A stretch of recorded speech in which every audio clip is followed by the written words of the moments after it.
The rain lashed against the windows of Dinelli's, the droplets racing down the glass like tears. I tucked a strand of hair behind my ear and balanced another tray of champagne flutes. My feet ached in the second-hand heels I'd bought from the thrift store. Black, slightly scuffed at the heel, but passable enough for tonight's event. "Alex, table 7 needs refills." Marco, the shift manager, snapped his fingers in front of my face. "And smile more. These people are paying thousands to be here." I nodded, exhaustion settling deep in my bones. 8 hours into a 12-hour shift, and the charity gala was just hitting its stride. Crystal chandeliers threw fractured light across the room, illuminating faces of people who spent more on a bottle of wine than I made in a month. "Right away," I muttered, my smile tight and practiced. The weight of my problems pressed down on my shoulders, heavier than the tray I carried. 3 months behind on rent, Dad's medical bills piling up. And the message I'd received this morning. Final notice, eviction proceedings to begin in 48 hours. I blinked back tears. I couldn't lose our apartment. Dad was too sick to move, and we had nowhere else to go. I weaved through the crowd, the scents of expensive perfume and cologne mingling into a suffocating cloud. The guests barely noticed me. I was invisible, just another server in a sea of black and white uniforms. That's when I saw him. He occupied the center table but sat slightly apart from the others, an empty chair on either side creating a bubble of space no one dared to penetrate. Dark hair, perfectly styled. A bespoke suit that seemed to absorb the light rather than reflect it. His profile was sharp, dangerous. The kind that should come with a warning label. But it was the stillness that caught my attention. While everyone around him gestured, laughed, moved, he remained utterly motionless, like a predator waiting to strike. The man beside him, shorter, with nervous eyes that darted around the room, leaned in to whisper something. The dark-haired man gave the slightest nod, but even that small movement radiated authority. I realized I'd been staring when a woman bumped into me, nearly sending my tray of drinks flying. "Watch it," she hissed, her diamond earrings catching the light as she turned away. I steadied the tray with trembling hands and continued toward table 7. As I approached, a strange hush fell over the guests. They straightened in their chairs, conversations dying mid-sentence. My gaze inadvertently met the dark-haired man's, and an electric current shot through my body. His eyes were gray, no, silver, like polished steel, and just as hard. They held mine for a fraction of a second before dismissing me. I began placing champagne flutes on the table, careful not to spill a drop. The silence was unnerving. I could hear my own heartbeat, the rustle of my uniform, the clink of glass against the tablecloth. "Your name." The words weren't a question, but a command.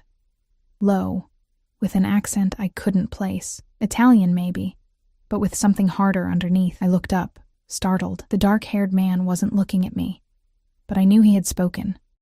He was examining his watch, platinum, I guessed, worth more than my father's medical treatments.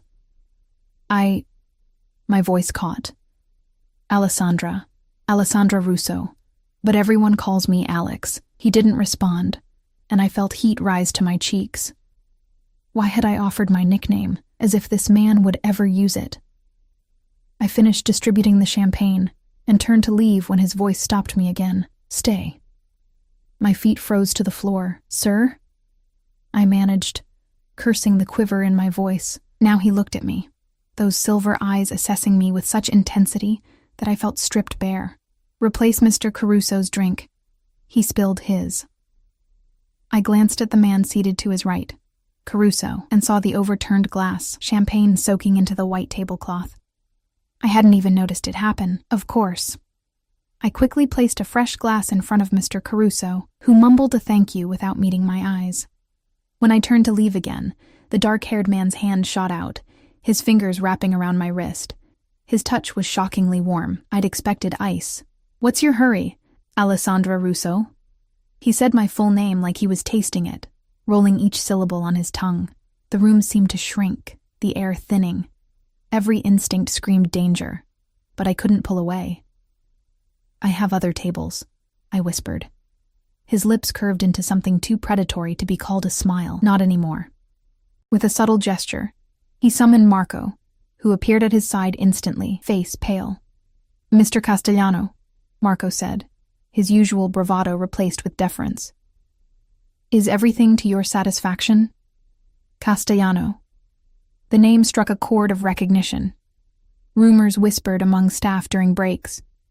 Hushed conversations that stopped when management walked by. Vincent Castellano, the owner of half the businesses in the district. The man whose name made even the police look the other way. "This server will attend to my table exclusively for the remainder of the evening," Mr. Castellano said. "See to it." Marco nodded, not even glancing at me. "Of course, sir." And just like that, I was reassigned. My fate decided without my input. Mr. Castellano released my wrist, leaving a phantom heat where his fingers had been. "Bring a bottle of the Brunello di Montalcino. The 97, not the 98. He turned away, dismissing me. I hurried to the wine cellar, mind racing. Vincent Castellano was not just wealthy. He was feared. What did he want with me? I'd heard enough stories about men like him to be terrified, but I needed this job desperately. One complaint from him would not only get me fired, but would ensure I'd never work in any decent establishment in the city again. When I returned with the wine, the table had emptied, except for Mr. Castellano and his nervous companion. I uncorked the bottle with unsteady hands, hyper-aware of his gaze following my movements. "Leave us," he told the nervous man, who instantly stood and walked away. My heart hammered against my ribs. I was alone with him now. "Sit down," he ordered, gesturing to the chair beside him. I clutched the wine bottle like a shield. "Sir, I'm working. I can't." "Sit. Down."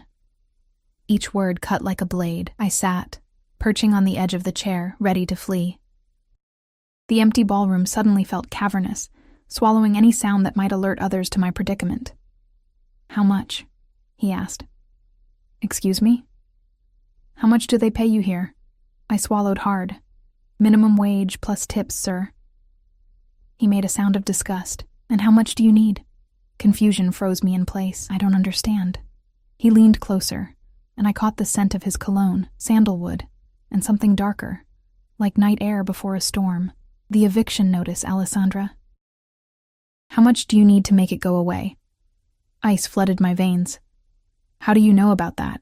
Instead of answering, he pulled out a phone, not the one I'd seen him using earlier, and tapped the screen. "Your apartment on Harrow Street, rent 3 months behind, $3,400 total. Your father's medical bills for his heart condition, approximately $27,000 after insurance. Your student loans, deferred but accumulating interest. The credit card debt you've amassed trying to keep everything afloat." He looked up, eyes piercing.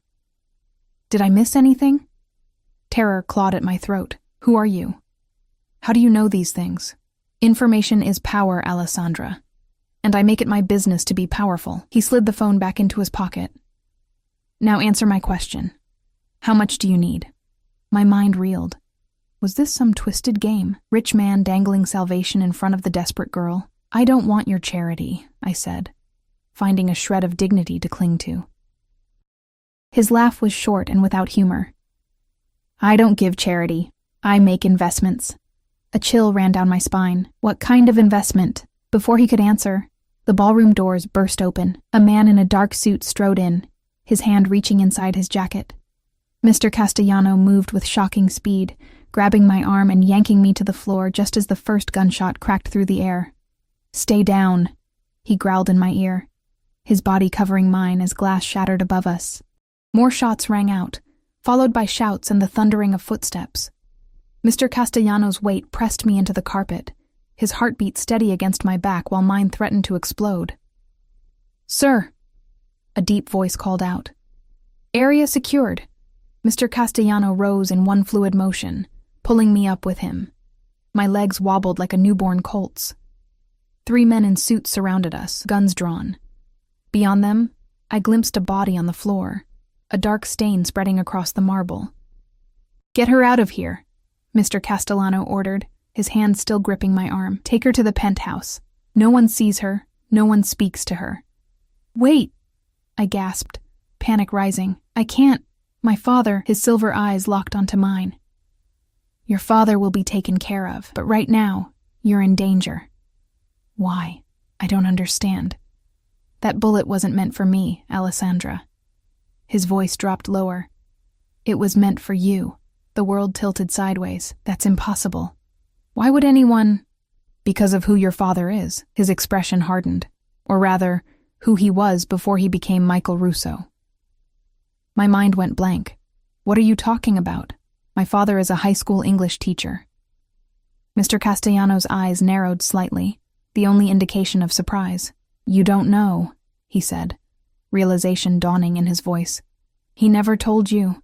One of his men approached urgently. Sir, police will be here in 3 minutes. Mr. Castellano made a decision. You're coming with me, Alessandra, now. No, I need to go home. My dad needs his medication. I can't just... Sit down, Mr. Castellano ordered, his voice like steel, as he guided me into a chair that had somehow remained upright. Your father isn't who you think he is, and going home right now will get you both killed. I'm trying to save your life. I stared up at him, mind reeling from too many revelations at once. The room spun around me, faces and lights blurring together. Who are you? I whispered. Who am I? His expression softened just slightly. The answers will come, but not here, not now. He extended his hand. Trust me, Alessandra. Just for tonight. Against every rational thought, I placed my trembling hand in his. It felt like signing a contract with the devil, but a devil who had just taken a bullet that was meant for me. As his men surrounded us and escorted us through a service exit, I knew my life had just changed irrevocably. The invisible server was invisible no more. I'd been seen by Vincent Castellano, and for reasons I couldn't begin to comprehend, that made me a target. The cool night air hit my face as we emerged into an alley where a black SUV idled, engine purring. Mr. Castellano guided me inside, his hand at the small of my back. Your father kept you hidden for 25 years, he said as the door closed, sealing us in darkness. But someone found you anyway, and now the only person who can keep you alive is me. As the vehicle pulled away from Donnelly's, I felt the threads of my former life snapping one by one. Whatever truth awaited me in Vincent Castellano's world, I knew one thing with certainty: I would never be invisible again. The SUV glided through rain-slicked streets, each turn taking me further from the life I knew.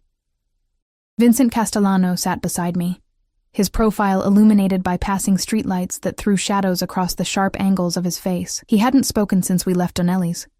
His attention focused on one of his phones as his fingers moved rapidly across the screen. 2 men occupied the front seats.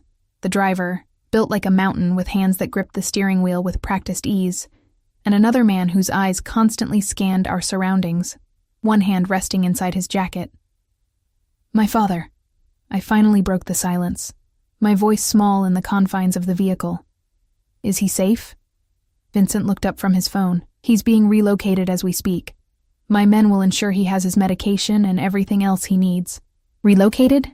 You can't just... I stopped, remembering the gunshot, the words that had turned my world upside down. That bullet wasn't meant for me. It was meant for you. Who is he? Who am I? Vincent studied me for a moment, his silver eyes unreadable. Your father was born Matteo Ricci, son of Carlo Ricci. The names meant nothing to me, but something in the way Vincent said them, with a mix of respect and wariness, made my stomach knot. Carlo Ricci controlled the Eastern Territories for nearly 30 years, Vincent continued. Your grandfather was feared, respected, and eventually betrayed. The night he was killed, your father disappeared. Everyone thought he died in the same attack. A ghost of a smile touched his lips. Instead, he became Michael Russo, married your mother, and raised you in suburbia, teaching Shakespeare to teenagers. My head spun. You're saying my grandfather was... What? Some kind of mobster? He was the head of one of the 5 families, Vincent said simply, as if that explained everything. I laughed, a brittle sound that bordered on hysteria. This is insane. My father is a quiet man who grows tomatoes and reads poetry. He's not some Mafia heir. Vincent's phone buzzed. He glanced at it, then slipped it into his pocket. Look at your hands. What? Your hands, Alessandra. Look at them. Confused, I turned my palms upward. They were small, with long fingers that my mother used to say were meant for playing piano, though we could never afford lessons. Your ring finger and index finger are exactly the same length on both hands, Vincent observed. It's a genetic trait of the Ricci bloodline, rare enough to be a signature. Your father has it. His father had it. I stared at my fingers, trying to process the implications. This doesn't prove anything. The DNA test will, though. Results should be back tomorrow. DNA test? I jerked my head up. What DNA test? From your water glass at Donnelly's. I needed to be certain before I intervened. Anger flared, momentarily displacing fear. You had me tested without my consent? His expression remained impassive. Would you have preferred I let you die while I waited for proper introductions? The SUV slowed, turning into an underground parking garage beneath a sleek high-rise that punctured the night sky. The concrete walls closed around us, swallowing the vehicle in shadow. When we stopped, Vincent's men exited first, scanning the area before opening his door. Come, he said, offering his hand. I hesitated, then took it, allowing him to help me from the car. His palm was warm and calloused, not the soft hands of a man who only gave orders, but of someone who had worked for what he had. We entered a private elevator that required a keycard and fingerprint. Vincent kept his hand at the small of my back, a touch that was both restraining and protective. The elevator ascended silently, floors ticking away as we rose above the city. Where are we going? I asked, my voice echoing in the small space. My penthouse. It's the safest place for you right now. And after right now, he glanced down at me. That depends on what you decide. I didn't realize I had choices. The corner of his mouth lifted slightly. Everyone has choices, Alessandra, but some come with heavier consequences than others. The elevator doors opened directly into a vast living area. Floor-to-ceiling windows revealed the city spread out below, lights glittering through the rain like fallen stars. The decor was minimalist, all clean lines and neutral colors, more like a luxury hotel suite than a home. A woman with a sleek bob and sharp eyes stood waiting, hands clasped in front of her. Mr. Castellano, everything is prepared as you requested. Thank you, Diana, Vincent said. This is Ms. Russo. She'll be staying with us for a while. See that she has everything she needs. Diana nodded, her assessing gaze sweeping over me, taking in my server's uniform, my scuffed shoes, my disheveled appearance. Of course. Would you like me to show Ms. Russo to her room now? Vincent checked his watch. In a moment. Bring us some tea first.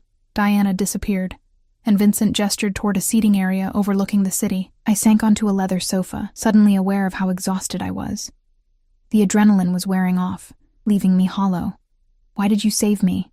I asked as Vincent took a seat across from me. If what you say is true, if I'm a Ricci, aren't we supposed to be enemies or something? His expression softened slightly. The old blood feuds died with your grandfather's generation. Besides, there are more pressing concerns than decades-old rivalries. Like what? Like why someone would break 25 years of silence to put a bullet in Carlo Ricci's granddaughter. Diana returned with a tray holding an elegant teapot and 2 cups. She poured, then disappeared again, silent as a ghost. I wrapped my hands around the warm cup, seeking comfort. I still don't understand. If no one knew who I was, how did someone find me? And why now? Vincent leaned forward, elbows on his knees. In the dim light, with his tie loosened and a shadow of stubble darkening his jaw, he looked less like a fearsome Mafia boss and more like a tired man carrying too many secrets. 2 weeks ago, someone accessed sealed records from the night Carlo died. The next day, an old associate of your father's was found murdered in his home. 3 days after that, another. Someone is systematically eliminating everyone who knew about Matteo Ricci's escape. He paused. Your father must have realized he was being hunted. That's why he fell behind on payments. He was preparing to run. But he's sick, I protested. He can barely walk up a flight of stairs. Which is why he sent out distress signals instead. Distress signals? Vincent's expression was unreadable. Your apartment building is owned by a shell corporation that reports to a holding company that ultimately answers to me. Your father knew exactly who he was refusing to pay rent to. The implications hit me like a physical blow. He wanted you to notice us? To find me? Matteo was always clever. He knew he was running out of time. Vincent sipped his tea. What he didn't know was how close his enemies already were. The shooter tonight was just a hired gun, but whoever's paying knows your identity, your routine, possibly everything about you. A chill ran through me. How? I'm nobody. I work double shifts, take care of my dad, try to stay afloat. That's it. The same way I found you. Money buys information, Alessandra. And someone has invested heavily in finding Carlo Ricci's descendants. My head throbbed. It was too much to process. My quiet, bookish father as the son of a mob boss, my ordinary life as some kind of elaborate cover, and now assassins targeting me for a bloodline I never knew I had. I need to see my father, I said, setting down the cup with trembling hands. Not yet. It's not safe. You don't understand. He needs me. His medication has to be administered at specific times. He forgets to eat. Alessandra. Vincent's voice was firm but not unkind. Your father has lived 2 lives. He's survived things you can't imagine. Trust that he can manage one night without you. I wanted to argue, but exhaustion was pulling me under. Diana reappeared as if summoned by some unseen signal. Your room is ready, Ms. Russo, she said. I've laid out some clothes that should fit you. Vincent nodded. Get some rest. We'll talk more in the morning. I stood on unsteady feet. And then what? What happens to me? That, Vincent said, depends on what your father has been hiding all these years. Diana led me through the penthouse to a guest suite larger than my entire apartment. A set of silk pajamas waited on a king-size bed, along with toiletries and even a new toothbrush. I thanked Diana, who simply nodded and closed the door, leaving me alone. I sank onto the edge of the bed, running my fingers over the smooth fabric of the pajamas. None of this felt real. 12 hours ago, I'd been worrying about making rent. Now I was in a penthouse, wearing clothes that probably cost more than my monthly salary, hiding from killers who wanted me dead because of a grandfather I never knew existed. After showering, I crawled between sheets so soft they felt like clouds, but sleep eluded me. Every time I closed my eyes, I saw the shooter, heard the crack of gunfire, felt Vincent's body covering mine. I kept replaying his words. That bullet wasn't meant for me. It was meant for you. Eventually, I rose and moved to the window, staring out at the city below. Somewhere out there was my father, who apparently wasn't Michael Russo at all, but Matteo Ricci, heir to a criminal empire. Had it all been a lie? Every bedtime story, every piece of advice, every quiet evening watching old movies together? A soft knock startled me. I opened the door to find Vincent standing in the hallway, his suit jacket gone, sleeves rolled up to reveal powerful forearms marked with a few faded scars. You should be sleeping, he said, his voice low. So should you. The ghost of a smile touched his lips. I rarely sleep more than a few hours. Is that a Mafia boss thing, or just a you thing? Both, perhaps.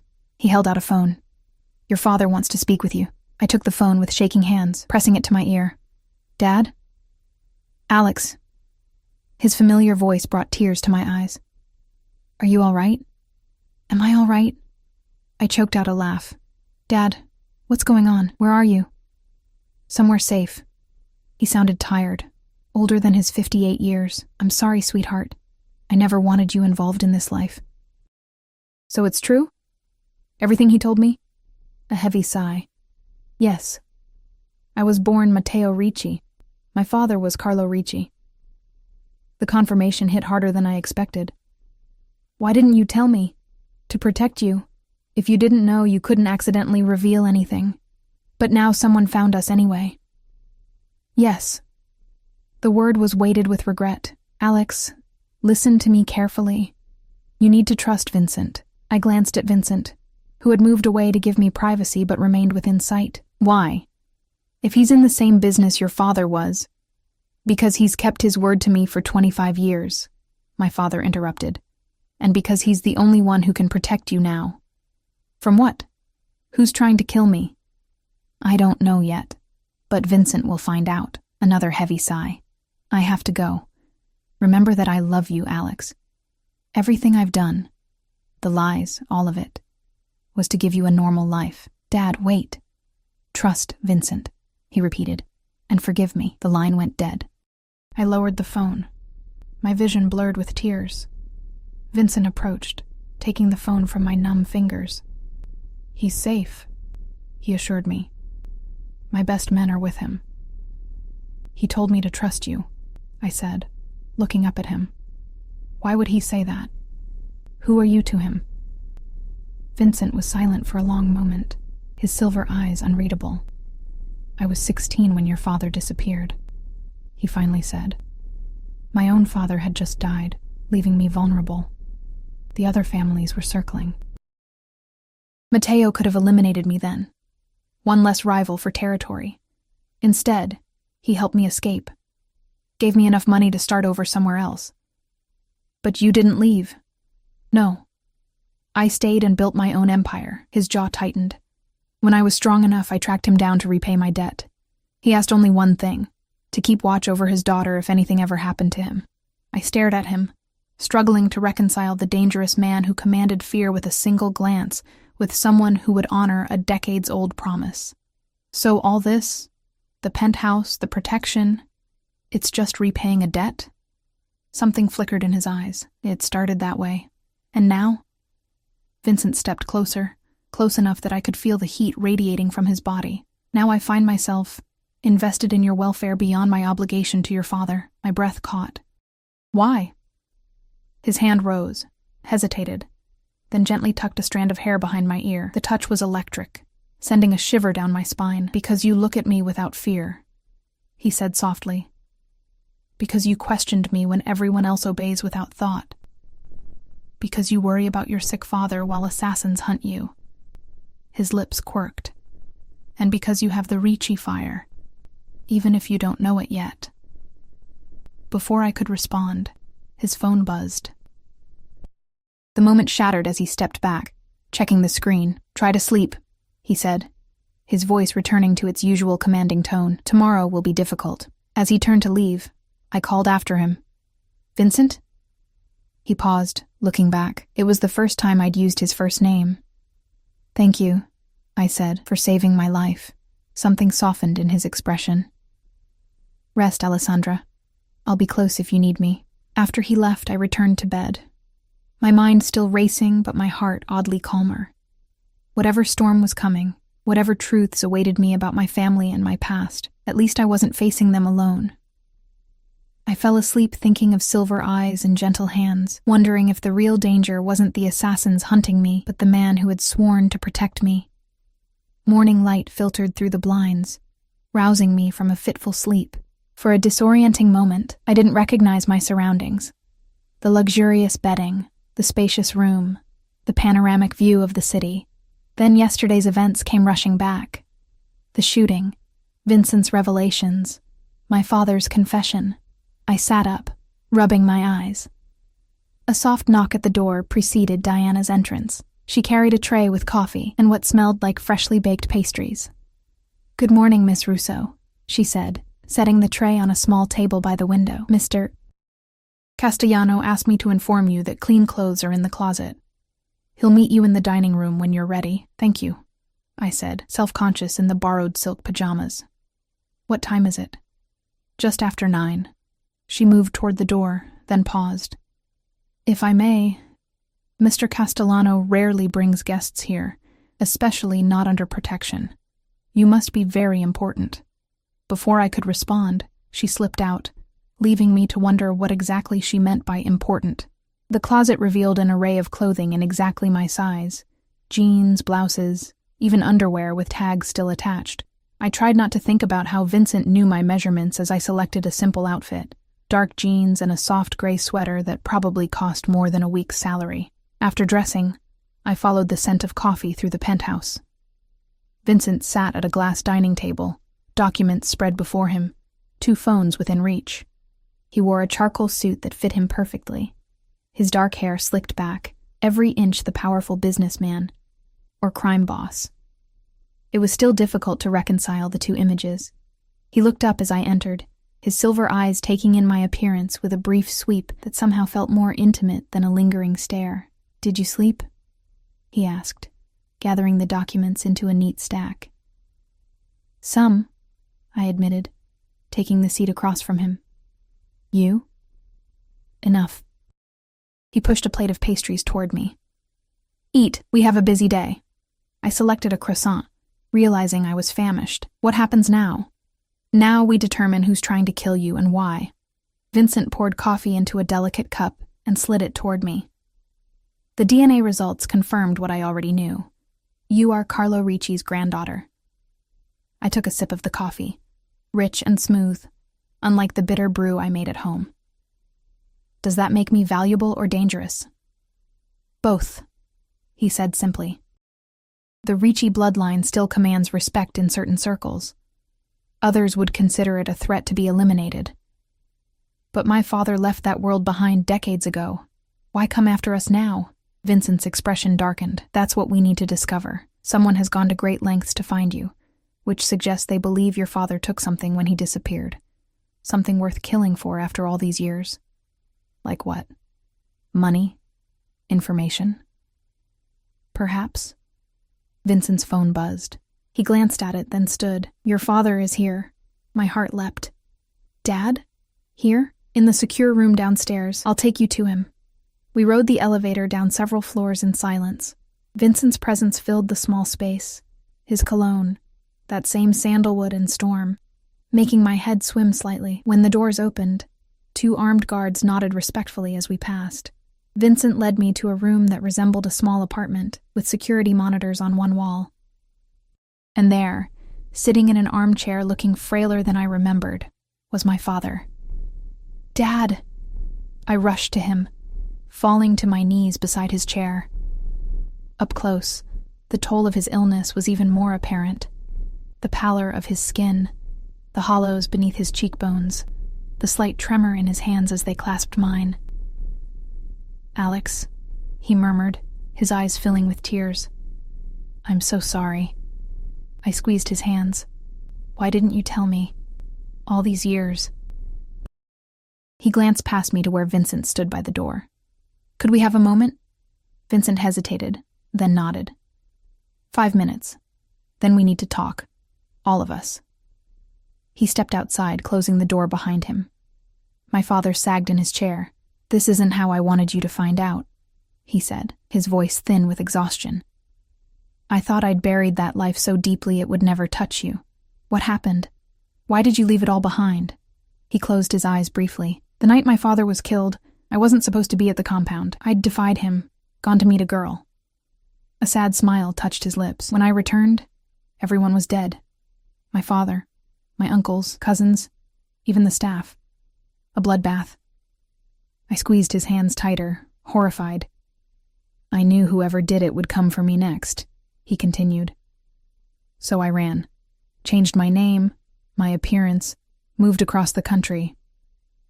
Then I met your mother, and for the first time in my life I knew peace. His eyes, so like mine, filled with tears. When she died giving birth to you, I swore I'd keep you safe from my past. I thought I had. But someone found us. Yes. His expression hardened slightly. Someone who knows that Carlo Ricci left something behind, something only his heir could claim. What are you talking about? Before he could answer, the door opened, and Vincent returned. Time's up. We need to talk strategy. My father straightened in his chair. Despite his illness, there was a new firmness in his posture, a shadow of the man he must have been before becoming Michael Russo. Vincent, he acknowledged. Your men are efficient. Thank you for protecting my daughter. I keep my promises, Matteo. Vincent took a seat across from us. But now I need the truth. What did Carlo hide that's worth killing for 25 years later? My father sighed heavily. Before my father died, he converted much of his wealth to diamonds. Untraceable, easy to transport. The night of the attack, he gave me a key to a safety deposit box and told me to run. Inside was a ledger with account numbers, property deeds, and the location of the diamonds. Did you take them? Vincent asked. No. I wanted nothing to do with blood money. I locked the ledger away and never looked back. And now someone else has learned of its existence, Vincent concluded. The question is who? My father looked troubled. There were rumors, even then, that my father's murder was orchestrated from within. A trusted advisor who wanted control. Salvatore Bianchi, Vincent said, his voice hardening. He disappeared the same night as the massacre, presumed dead.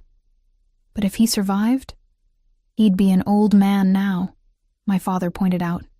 Old men have sons, grandsons. Vincent's eyes narrowed. Grudges and greed transcend generations in our world. Our world. Not my world, I thought, still struggling to reconcile my father. The man who cried during sad movies and taught high school English, with this stranger who spoke of massacres and blood money. What do we do? I asked, looking between them. Vincent leaned forward. We need to find the ledger before they do. Where did you hide it, Mateo? My father hesitated. A safe place. One only family could access. Something in his tone made me look at him more closely. Dad? What aren't you telling me? He reached for my hand, his fingers tracing the outline of my own. The key to finding it is in your blood, Alex. In our shared genes. The equal fingers, Vincent murmured, understanding dawning in his eyes. My father nodded. My father was obsessed with the family's genetic markers. He designed a security system keyed to specific genetic traits. The same length ring and index fingers, a particular pattern in the iris only Ricci's possess. So only someone with Ricci DNA can access it, I said, finally understanding. That's why they need me. The shooter wasn't trying to kill me. They were trying to capture you, Vincent finished, his expression grim. Killing you was likely a last resort if the abduction failed. A chill ran through me. What do we do now? We get to the ledger first, my father said firmly, before they realize I'm still alive. Vincent stood, pacing the room with coiled energy. Where is it? My father looked at me apologetically. The family mausoleum in St. Michael's Cemetery. I hid it behind my grandfather's nameplate. A cemetery? I couldn't hide my disbelief. You hid a fortune in a grave? It was the one place I knew would remain undisturbed, my father said. The Ricci mausoleum is sealed to all but family. Vincent was already on his phone, issuing orders. When he finished, he turned to us. We move tonight. My men will secure the perimeter, but only Alessandra can enter the mausoleum. I'll go with her, my father insisted, attempting to stand. No, Vincent and I said in unison. Dad, you're too weak, I added gently, helping him back into his chair. I can do this. Vincent came to stand beside me, his presence solid and reassuring. I'll be with her the entire time. No harm will come to her. My father studied him for a long moment, then nodded slowly. I trust you, Vincent. I always have. He looked at me, his eyes filled with a mixture of pride and regret. You have more of the Ricci in you than you know, Alex. More than I ever wanted for you. The pain in his voice broke my heart. I knelt beside him again, taking his hands in mine. I'm still your daughter. Nothing changes that. His smile was sad. Everything changes now. Once you open that vault, there's no going back. The wealth inside, it comes with a price.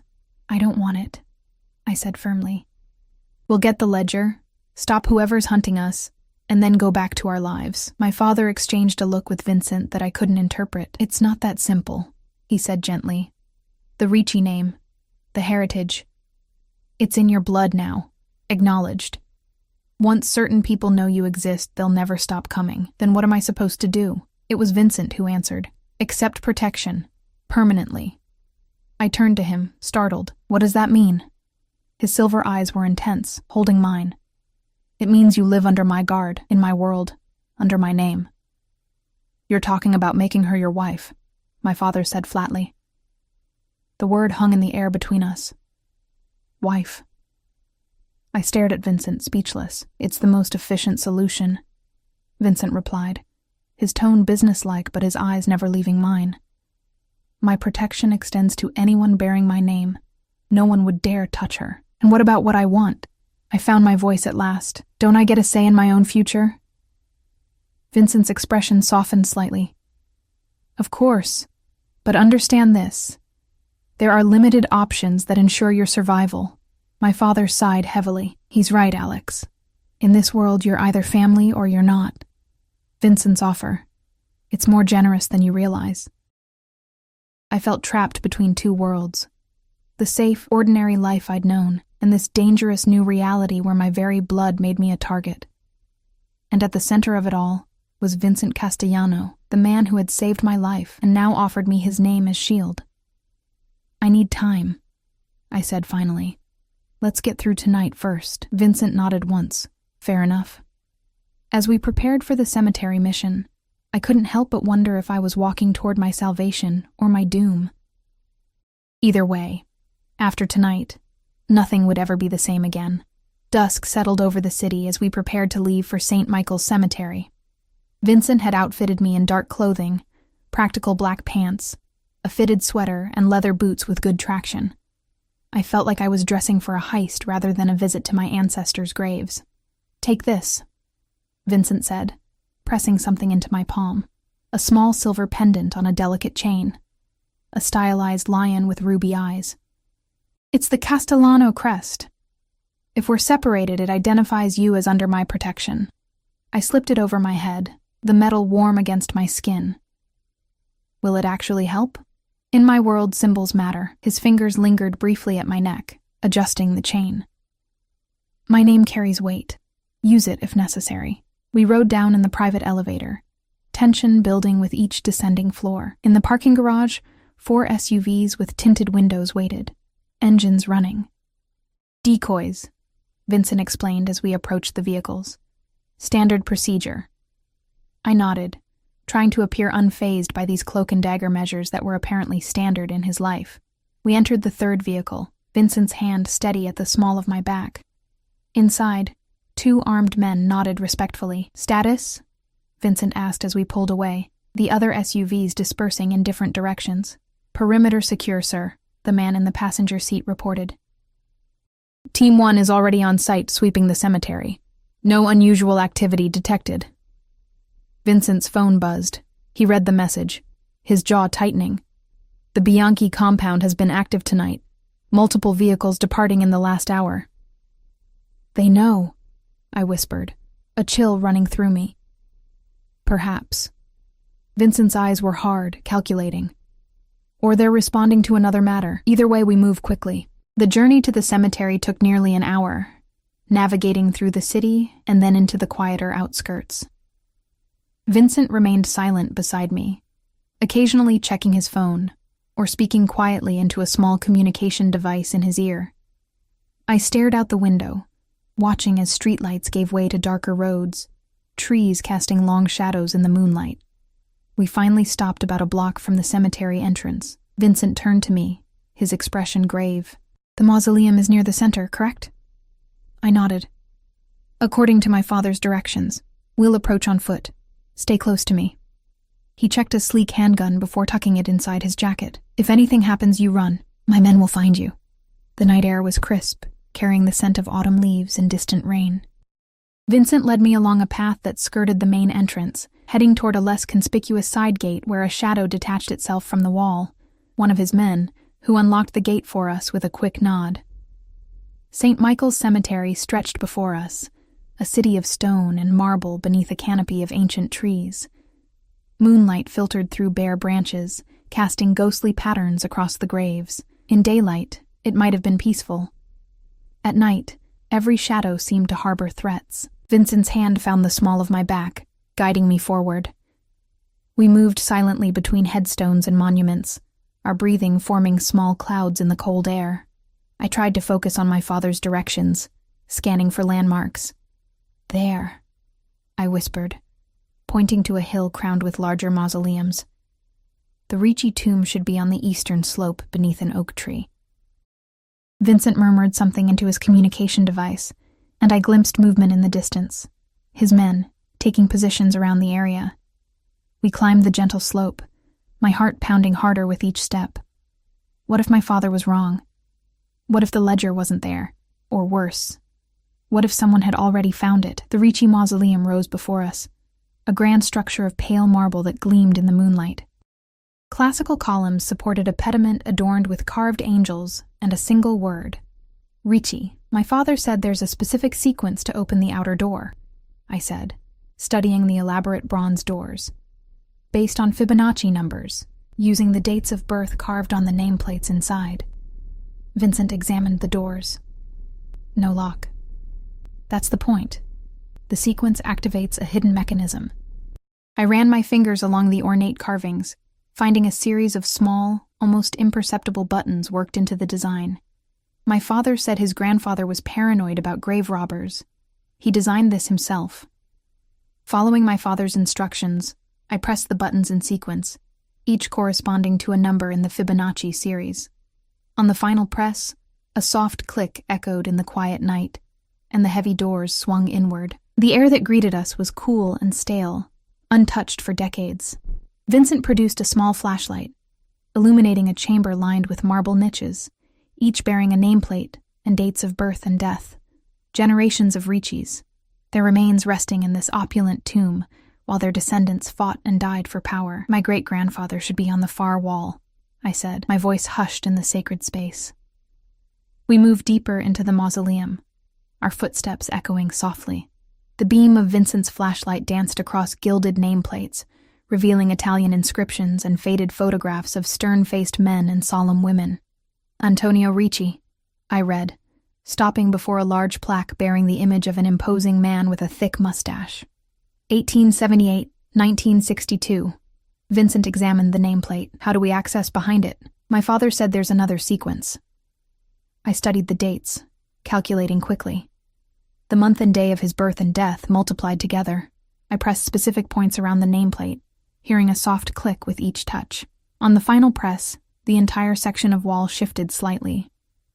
Vincent helped me ease it forward, revealing a small alcove behind. Within lay a metal box, its surface etched with the same lion crest that now hung around my neck. That's the Castellano crest, I said, confused. Why would it be here? Vincent's expression was unreadable. The Ricci and Castellano families were allies once, before the betrayal. Your great-grandfather and mine were blood brothers. I carefully lifted the box from its hiding place. It was heavier than it looked, the metal cool against my fingers. Now what? We leave. Quickly, Vincent's hand returned to my back, guiding me toward the entrance. The night air felt surprisingly fresh after the stale atmosphere of the tomb.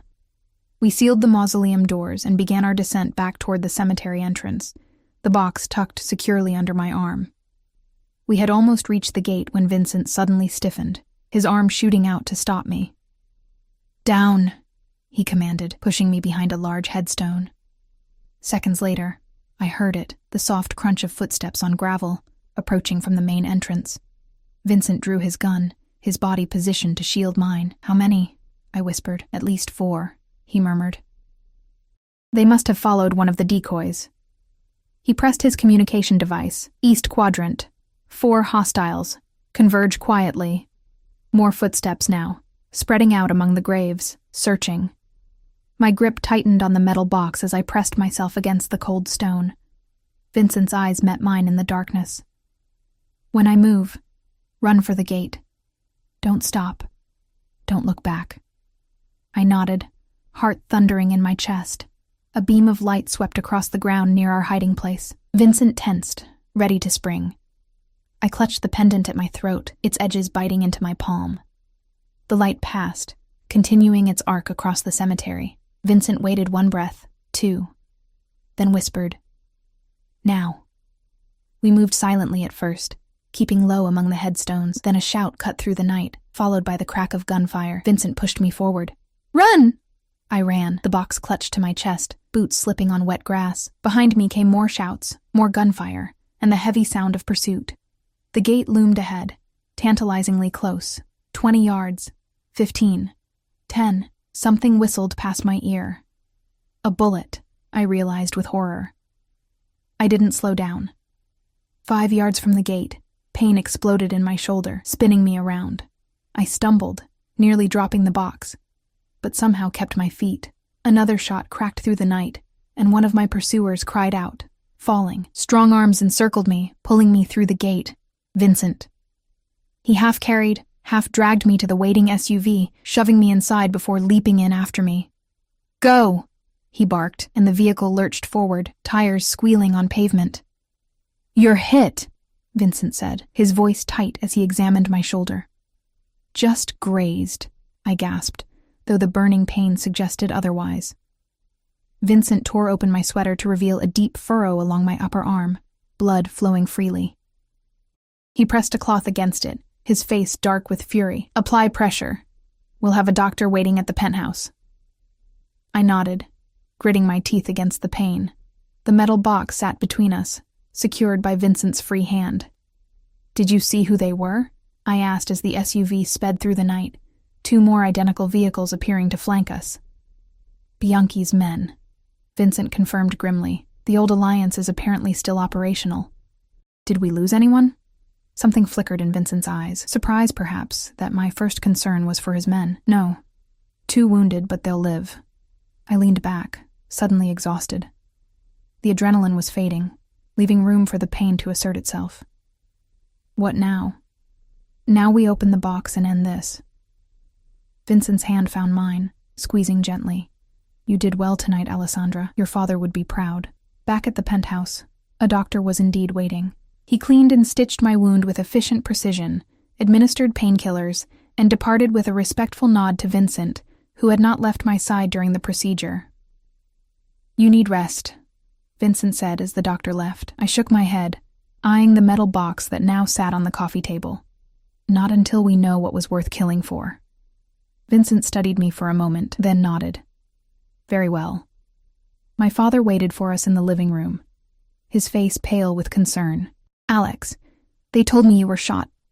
"I'm fine, Dad," I assured him, accepting his careful embrace. "Just a graze." His eyes fell on the box. "You found it." "Yes. Now we need to open it." I turned to Vincent. "How do we do that?" My father moved to the box, running his fingers along the etched crest.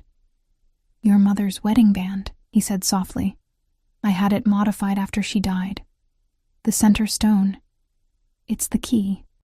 I touched the ring that hung on a chain beneath my sweater, my most precious possession.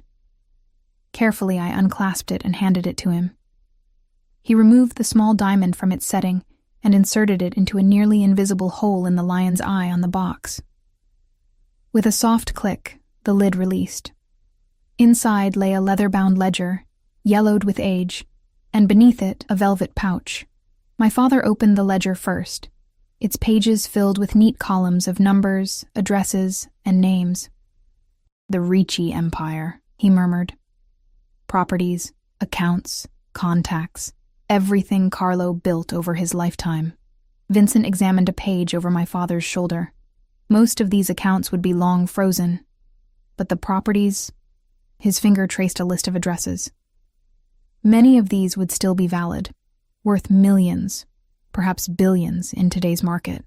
My father set the ledger aside and opened the velvet pouch. Diamonds spilled onto the table, catching the light. Dozens of them, each the size of a small pebble. "Untraceable wealth," Vincent said softly. "Enough to rebuild an empire." I stared at the glittering stones, feeling strangely detached. This is what they were willing to kill for? Rocks and old paper? "Power," Vincent corrected. "These represent power, Alessandra. The ability to start over, to challenge existing hierarchies." He looked at my father. "Salvatore Bianchi has been consolidating his position for years. With this ledger, he could claim everything that was once Carlo's. And now?" I asked. "What happens to all this?" My father closed the pouch, his expression resolute. "It belongs to you, Alex. You're the last Ricci." I shook my head. "I don't want it. Any of it." "It's not that simple," Vincent said, his voice gentle but firm. "Whether you claim it or not, others know you exist now. They'll never stop coming for what they believe should be theirs." The weight of his words settled over me. There was no going back to my old life. Waitressing shifts and quiet evenings with my father. That world was gone forever. Then what do I do? I asked, looking between the 2 men who had shaped my destiny without my knowledge. My father, who had hidden me from this world, and Vincent, who had pulled me into it. Vincent's silver eyes met mine. "You embrace your heritage. You take what's yours, and you let me protect you while you do." In that moment, I understood what he was really saying. The protection he offered came with a price. Becoming part of his world permanently. Becoming his. As if reading my thoughts, he added softly, The choice is still yours, Alessandra. It always will be. 3 days passed in a blur of revelations and decisions. My father's condition worsened slightly from the stress of our cemetery excursion, confining him to bed rest under the watchful eye of Vincent's private physician. I spent most of my time at his side, discussing the past he had hidden and the future that loomed before me. "I never wanted this life for you," he said on the third afternoon, his voice weaker than the day before. "I thought by running, by becoming someone else, I could give you freedom from the Ricci legacy." I squeezed his hand gently, mindful of the IV that delivered his medication. "You gave me 25 wonderful years, Dad. No one could ask for more. But now you're faced with impossible choices." His eyes, so like mine, filled with regret. "Vincent Castellano is a dangerous man, Alex. Powerful, feared, but he's honorable in his own way." "You trust him," I observed. It wasn't a question. "With your life?" "Yes." My father sighed. "With your happiness? That depends on you." Outside my father's room, Vincent's world continued to move at a relentless pace.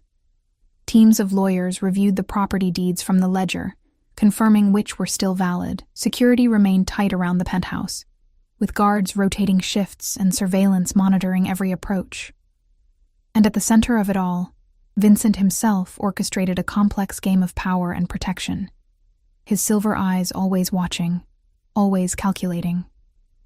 I found him late that night on the penthouse balcony, a glass of whiskey in hand as he gazed out at the city lights. He'd removed his suit jacket and tie, the top buttons of his shirt undone, revealing the strong column of his throat.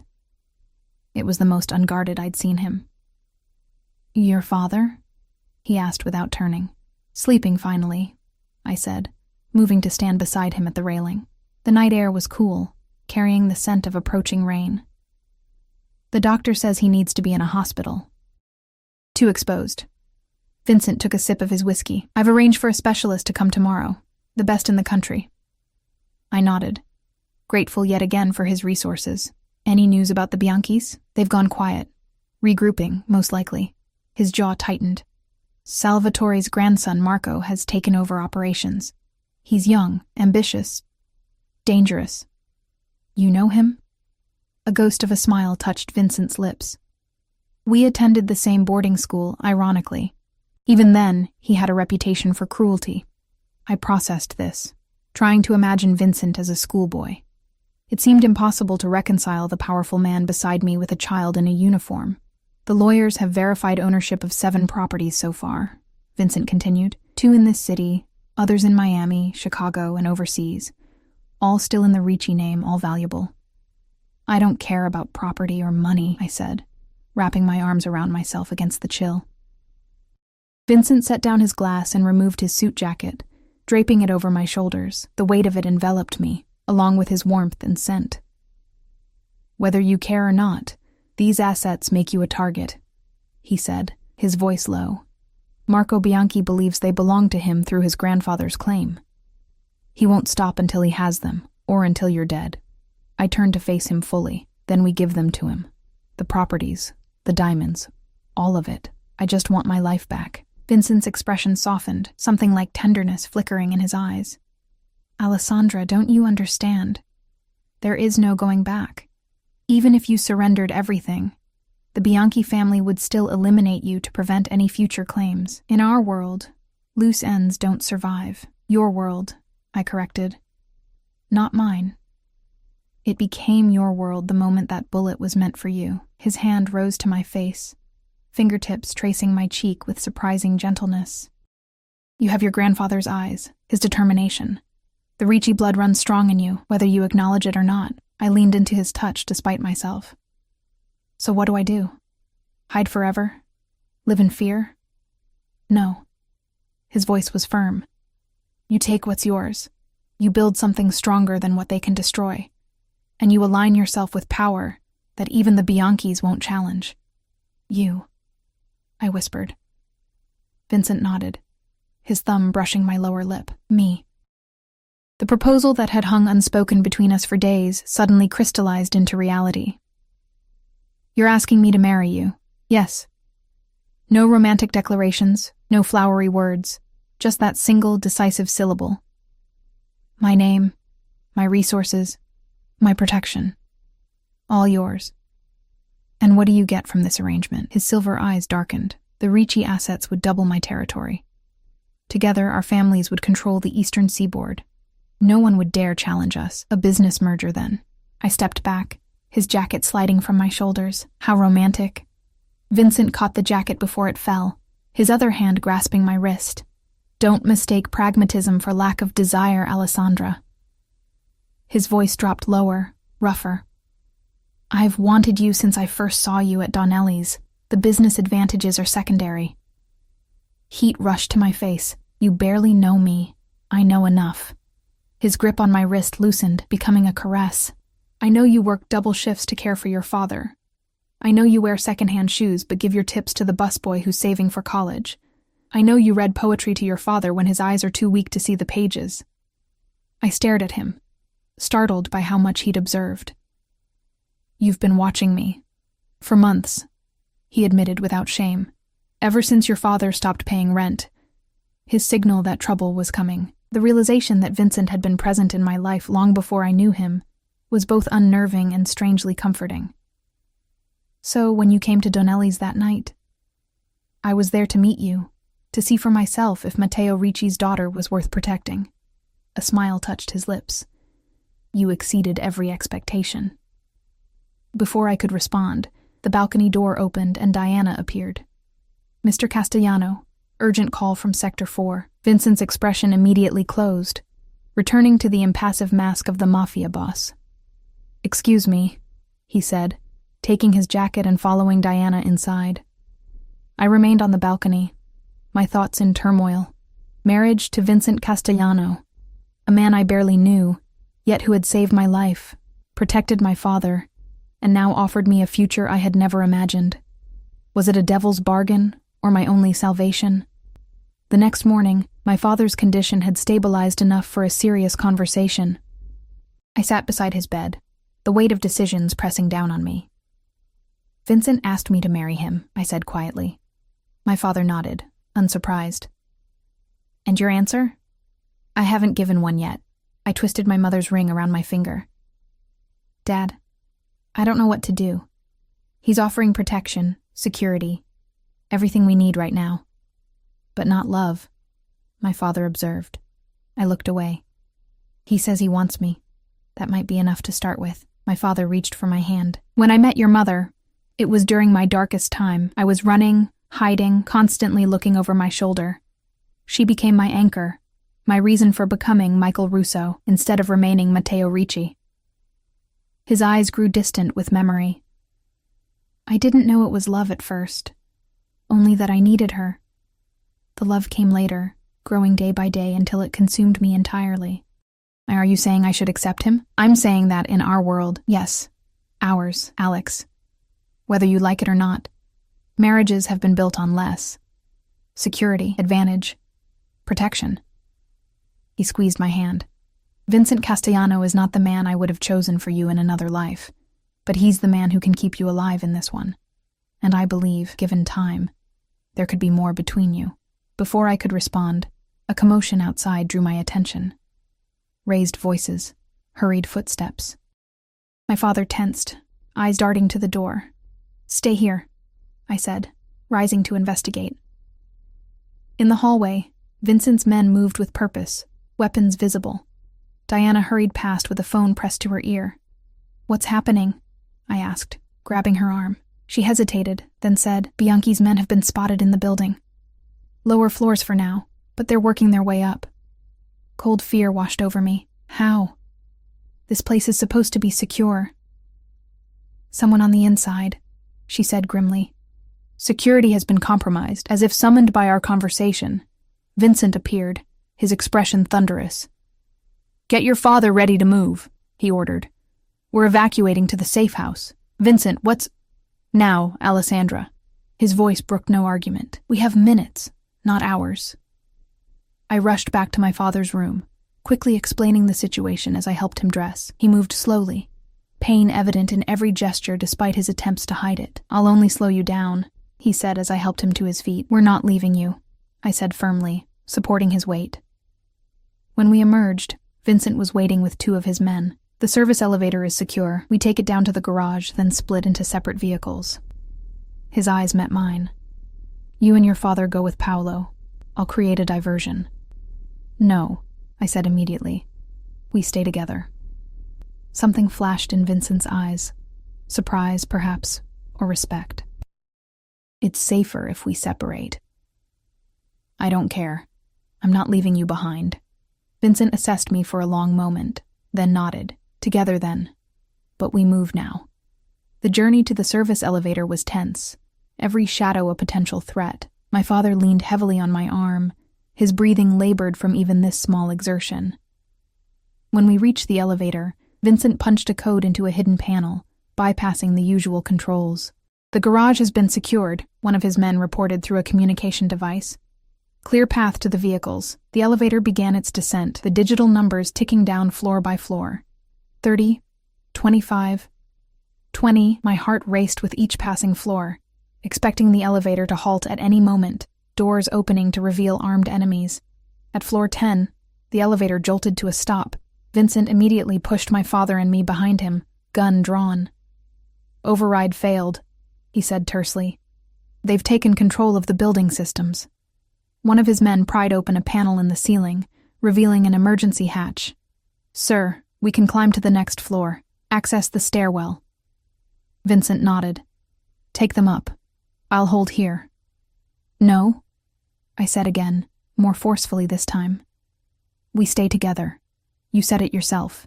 In this world, there's no room for loose ends. Our eyes locked in silent battle. Finally, Vincent gave a sharp nod. Up then. All of us. It was a struggle to get my father through the hatch, his weakness more pronounced with each passing minute. By the time we all stood in the darkened elevator shaft, he was pale and shaking. I can't climb the stairs, he admitted, defeat in his voice. You need to go without me. Dad, no. Alessandra. His voice, though weak, carried the authority of the man he had once been. Listen to me. I've lived 2 lives already, more than most get. But your life is just beginning. Vincent placed a hand on my shoulder. We can send men back for him once we're clear. I knew it was a lie, a kind one, but a lie nonetheless. If we left my father behind, he would be dead before help returned. The choice before me was impossible. Stay and likely die with my father, or leave and live with the knowledge that I had abandoned him.